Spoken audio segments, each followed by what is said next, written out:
Eu tava refletindo como o estresse é uma constante na nossa vida e como ela passa a melhorar ou piorar se nós conseguimos ter um certo controle sobre ele. E esse controle ele tem que ser exercido ao mesmo tempo de não deixar ser exacerbado, ou seja, um estresse contínuo de grande quantidade e com várias coisas e colunas da sua vida.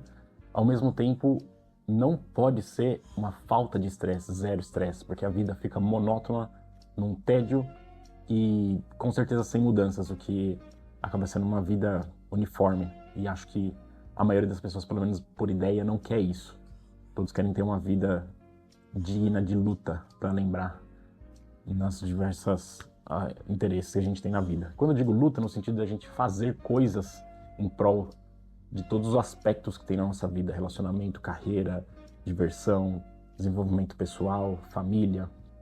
A pergunta que fica é, você já viveu uma vida sem estresse ou uma vida com estresse controlado?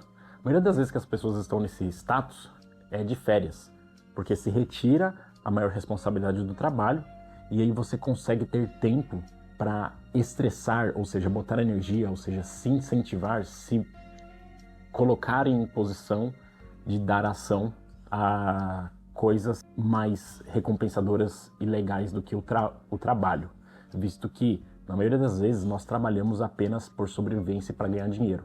Obviamente que nós vamos alinhando isso com gostos pessoais, mas a maioria das pessoas trabalha porque precisa receber e pagar o arroz e feijão de todos os dias.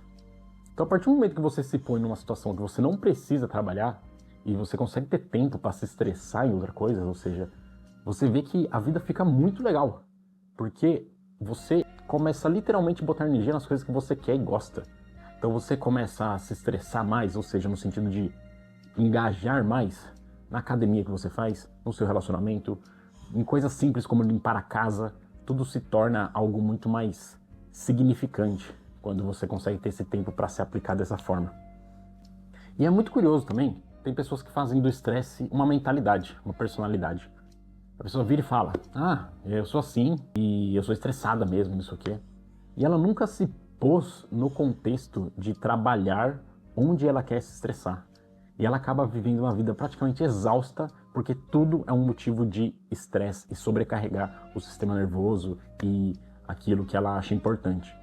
Então, a partir do momento que você não consegue dar a significância exata para as coisas que acontecem na sua vida e tudo é algo assim, algo estressante, a vida fica muito pesada, muito sobrecarregada, você acorda cansado e vai dormir querendo dormir pelo resto da sua vida, o que acaba não sendo muito vantajoso. Ao mesmo tempo, uma vida completamente sem estresse é muito sem graça, porque você basicamente não está botando energia em nada.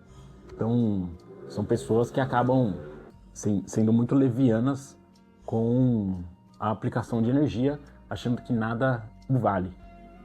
No fim das contas, todo mundo tem uma vida estressante em algum ponto. E a gente precisa trabalhar sempre em dois tipos de controle.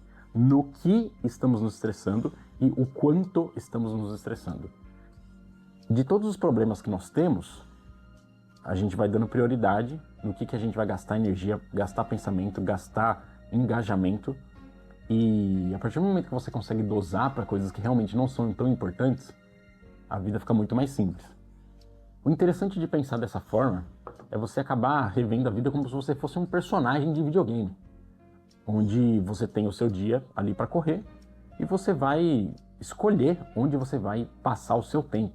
Óbvio que as questões sobrevivencialistas vêm primeiro, assim como observado na pirâmide de Maslow, só que ao mesmo tempo, o tempo livre que você tem, se você não escolhe engajar e se estressar em algo que te dê significado e te dê esse mais-valia da vida, acaba sendo uma vida que você pode perder ela sem vê-la passar. O estresse, no fim das contas, ele é necessário para dar aquele tempero à vida, aquela coisa do ir atrás. No que eu vou perder minha paz por? Eu vou perder minha paz por minha família, eu vou perder minha paz pelos meus hobbies, no sentido de eu vou me colocar numa zona de desconforto, uma zona do desconhecido. Eu vou me colocar em realidades que eu não tenho total controle e me aplicar a elas. Quando a gente consegue analisar a nossa vida como um todo, observando os assuntos como colunas. Eu gosto de, na verdade, fazer esse seguinte pensamento. A gente olha para a nossa própria vida como se fosse um espaço sideral, e aí cada galáxia é um assunto, e dentro dos assuntos tem vários planetas. E você vai dividindo quantas galáxias tem o seu mundo. Tem 5 galáxias que são, exemplo, relacionamento, carreira, desenvolvimento pessoal, saúde física, coisas do tipo. E dentro delas tem assuntos para você se engajar. E aí eu estava observando, você tem noção do que é uma vida sem estresse, de fato? Uma vida que você todos os dias tranquilamente consegue refletir, tomar ação sem aquela correria da responsabilidade? A partir do momento que você tem acesso a ela, eu acho que a sua vida normal pós isso passa a ser ter ela o máximo de tempo possível, o que eu chamo de aposentadoria, né?